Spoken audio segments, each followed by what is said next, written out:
core values of Steve Jobs, the visionary who refused to compromise reality. Steve Jobs was not obsessed with technology. He was obsessed with how consciousness meets form. If you only see Apple, products, or profit, you miss the point entirely. Steve Jobs' life was the collision of outer relationships and inner isolation, public genius and private intensity, visible leadership and invisible detachment. When you read his life through core values, Natal, external, to Navamsha, internal, a far more precise picture emerges. Jobs was not erratic. He was internally consistent, even when it cost him everything. Let's walk this carefully. External core values. Natal D1. How the world experienced Steve Jobs. Steve Jobs lived in the marketplace, not the monastery, but he carried a monk's ruthlessness toward illusion. 1. External status. Sun in Aquarius, 7th house.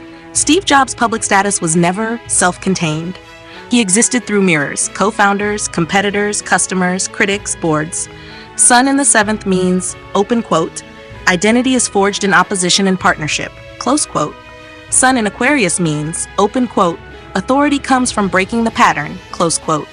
Jobs became Steve Jobs only through Steve Wozniak, John Scully, IBM, Microsoft, the consumer market itself. He needed an other to push against. This is why he could not work alone. He needed teams, even while tormenting them. He defined himself against industries, not within them. With Leo ascendant, the world expected a king. But his sun in Aquarius made him a system disruptor, not a ruler. That is why he was fired from Apple. The system rejected its own evolutionary mutation. External status core value. I exist to redefine relationships between humans and machines, not to be liked. External responsibility. Saturn in Libra, 3rd house. Steve Jobs was externally burdened with communication karma. Saturn in the 3rd means relentless pressure to articulate vision, responsibility for tone, message, narrative, being judged by every word. Saturn in Libra adds perfectionism in balance and aesthetics, intolerance for good enough dialogue. This is why Jobs was brutally precise in language, obsessed with presentations, intolerant of sloppy thinking. He did not allow people to explain poorly. Externally, he carried the responsibility of, open quote, translating intuition into language that could move markets, close quote. External responsibility. Core value. Clarity is a moral obligation. External action. Mars in Aries, 9th house. Jobs acted from belief, not consensus. Mars in Aries is pure will. In the 9th house, that will is ideological. This placement explains his evangelical tone, his certainty about the future, his intolerance of doubt. He didn't argue his vision, he declared it. That's why people followed him and feared him. Mars here doesn't negotiate, open quote, this is the truth, catch up, close quote. External action core value, if the vision is right, force is justified. Matter 4, external cause. Rahu in Sagittarius, 5th house. Rahu is obsession. In the 5th, it is creative destiny. Steve Jobs was pushed by hunger to create something legendary, need to be remembered as a creator, not a manager, compulsion to imprint meaning onto products. Rahu in Sagittarius makes creativity philosophical. Products had to mean something. Design had to teach values. Technology had to feel like a belief system. This is why Apple products feel ideological. External cause core value, creation is legacy, 5. External creation. Venus in Sagittarius, 5th house. What Jobs created in the world was not hardware, it was aesthetic belief. Venus in Sagittarius values truth over comfort, beauty over efficiency, experience over explanation. That's why Apple products feel intuitive, reject manuals, value form as much as function. Jobs didn't want users to learn technology. He wanted technology to disappear into experience. External creation core value, beauty is truth made usable. Internal core values, Navamsha, D9, who Steve Jobs was when no one was watching. Now comes the part people misunderstand, internal status. Moon in Scorpio, 12th house, Sag-SC. Internally, Steve Jobs was emotionally isolated. Moon in Scorpio, intense feelings, deep attachments, fear of betrayal.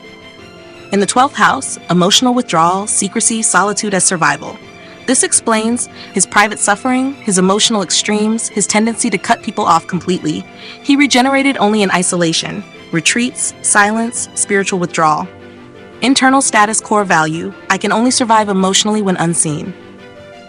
His internal responsibility, Jupiter, R in Gemini, 7th house. Internally, Jobs felt responsible not to rule but to challenge minds. Jupiter retrograde makes belief internalized. In Gemini, wisdom comes through dialogue. In the 7th, through confrontation, he needed intellectual sparring. That's why meetings were battlegrounds, questions were weapons, conversations were tests. He didn't mentor softly, he sharpened people through friction. Internal responsibility, core value, growth happens through challenge, not comfort. 8. Internal action. Mercury in Cancer, 8th house. Internally, Jobs process decisions emotionally first, logically later. Mercury retrograde, thinking loops, internal rehearsal, delayed expression. In Cancer 8th, emotional memory, deep intuition, fear-based attachment. This explains his contradictions, sudden reversals, emotional decision-making, intuitive leaps. Others couldn't follow. Internal action, core value. If it doesn't feel right at a gut level, it's wrong, even if it makes sense. Haber 9, internal cause. Ketu in Capricorn, 2nd house. Internally, Jobs was detached from money, security, accumulation. Ketu here strips attachment to resources and voice. That's why wealth never softened him, success never satisfied him. He remained internally austere. Internal cause, core value. Possession is not fulfillment. Number 10, internal creation. Venus in Sagittarius, 1st house. Internally, Jobs became his values. Venus in the 1st. Self-worth equals alignment. Identity equals taste. This is why compromise was impossible. Compromise felt like self-erasure. Internal creation, core value. I must live what I believe or I cease to exist. Final synthesis, the Steve Jobs paradox. Externally, Steve Jobs looked controlling, arrogant, ruthless. Internally, he was isolated, deeply intuitive, uncompromisingly value-driven. He wasn't cruel by accident. He was aligned at a cost. Steve Jobs' life teaches a hard truth, open quote. When internal values are absolute, the external world experiences you as extreme, close quote. He didn't build Apple to be loved. He built it to be right. And in the end, the world adapted, not him. I shall see you in the next core value analysis of another life that reshaped reality.